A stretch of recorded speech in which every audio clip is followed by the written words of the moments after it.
জীবনটা বড় অদ্ভুত, তাই না? লাইফে যখন সুযোগ আমাদের দরজায় কড়া নাড়ে, আমরা তখন তাকে উপেক্ষা করি। একইভাবে যখন সুযোগটা আমাদের জন্য প্রয়োজন, তখন সুযোগই আমাদেরকে উপেক্ষা করে। কি এমনটাই ঘটে আপনার সাথে? আজকে এমনই বেশ কিছু পয়েন্ট আপনাদের সবার মাঝে শেয়ার করব। আশা করি পয়েন্টগুলো আপনার লাইফে কোথাও না কোথাও ভ্যালু অ্যাড করবে। কথা না বাড়ি মূল পয়েন্টে চলে আসি। ওয়ান হচ্ছে সুযোগ আটকে ধরা। একটা সুযোগ বলতে গিয়ে বোঝাচ্ছি, আপনি একটা জবের জন্য অফার পেয়েছেন, জব আপনাকে চাচ্ছে। আপনার সে সময় মনে হলো জবটা এখন করি না, পরে করি, এখন টিউশন করব, আর এখন তো ঘোরার সময়, কিসের জব? আপনার জবটা নিলেন না, বাট আপনার ফ্যামিলির ওই সময় আপনার জবটা খুবই নিড ছিল। আপনার জন্য টাকাটা অনেক ইম্পর্টেন্ট ছিল, আপনার ক্যারিয়ারের জন্য জবটা অনেক ইম্পর্টেন্ট ছিল, আপনি নিলেন না কেন? আপনার আবেগ কাজ করেছে, আরে দূর এখন একটু ঘুরি, এনজয় করি, চিল করি। আপনি সঠিক সময় সঠিক সুযোগটা গ্র্যাব করেননি। যখন আপনার লাইফে টাকার প্রয়োজন, আপনার ক্যারিয়ার প্রয়োজন, এক্সপেরিয়েন্সের প্রয়োজন, তখন জবটা আপনি পাচ্ছেন না। জব পাচ্ছেন হয়তো, সেটা হয়তো আপনার সাথে যাচ্ছে। তাই বলবো, যখন আপনার সাথে যায় এমন কোনো সুযোগ আপনাকে অফার করে, আপনি উপেক্ষা করবেন না, আঁকড়ে ধরতে শিখুন, নিশ্চয়ই ভালো কিছু হবে। নাম্বার 2 হচ্ছে সঠিক সময় সঠিক সুযোগ গ্র্যাব করা। আপনাকে বলি আমি, আপনি ধরুন বাজারে গিয়েছেন, একটা মাছ নিয়েছেন আপনার জন্য, পরিবারের জন্য। আহ, বাড়ি আসার পথে আপনি দেখতে পেলেন যে আপনার জন্য আরো একটি বড় মাছ বসে রয়েছে। আপনি ভাবলেন, মাছটাকে আমি ধরবো কি ধরবো না, ধরবো কি ধরবো না।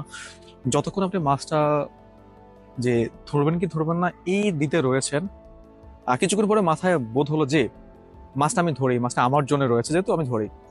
আপনি আপনার হাতে রাখা মাছটি ছেড়ে দিলেন, ততক্ষণে বড় মাছটি চলে গেল। তার মানে কি দাঁড়ালো?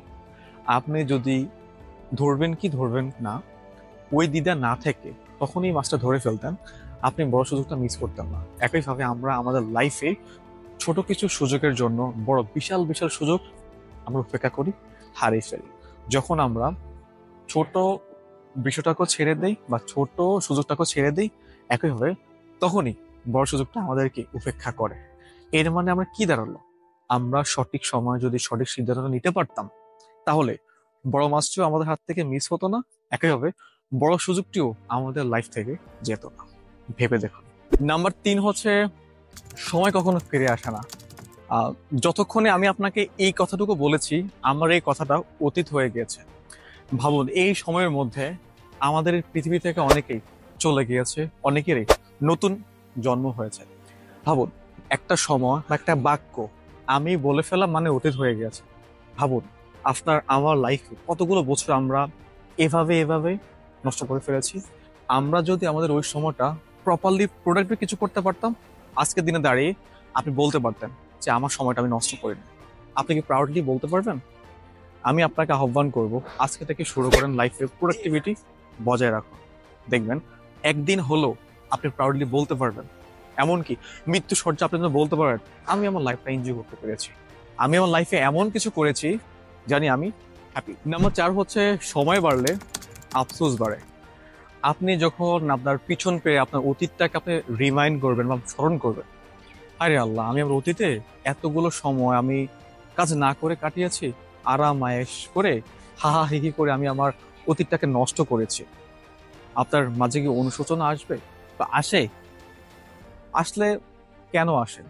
আচ্ছা, আমরা চাইলে, আমি আপনি চাইলে আমাদের অতীতটাকে আমরা ঠিক করতে পারবো না, বাট আমরা এখন থেকে চাইলে আমরা ভবিষ্যৎটাকে ঠিক করতে পারবো। আজকের এই কথাগুলা এখনের বর্তমান, আগামী দিনের অতীত। তো আমরা চাইলে সময় চলে যাওয়ার আগে যদি আমরা নিজেকে শুধরাতে পারি, তাহলে কেমন হয়? নাম্বার 5 হচ্ছে সুযোগ না দিলে সফলতা আসে না। আপনি যেমন আশা করেন যে আপনি কারো কাছ থেকে কোনো একটা সুযোগ আদায় করতে পারেন বা সুযোগ চাইবেন, কেন?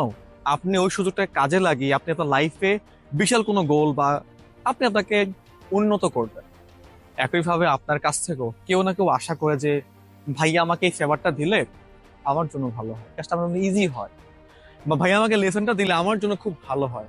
আপনার হাতে বা আপনার কাছে যদি এমন কোনো কিছু থেকে থাকে, বলার, সাজেশন বা লেখার বা কোনোভাবে হেল্প করতে পারেন, অবশ্য করেন। এতে করে ওই মানুষটার কাছেও আপনার একটা গ্রহণযোগ্যতা থাকবে, এবং আপনাকে দিয়ে যখন ওই মানুষটা সাকসেস হবে কোনো একটা সময়, কোনো একটা দিন, ওই মানুষটাকে দিয়ে আপনি কোনো না কোনোভাবে সাফল্য পেতে পারেন। এটাও একটি, আমরা আমাদের লাইফে প্রতিনিয়ত সুযোগ আসে, আমাদের ধরতে হবে, ধরতে জানতে হবে, সঠিক সময় সঠিক সিদ্ধান্ত নিতে হবে। একটা সুযোগ বারবার আসে না, আসলেও সেই সুযোগটা আপনার জন্য স্যুট নাও করতে পারে।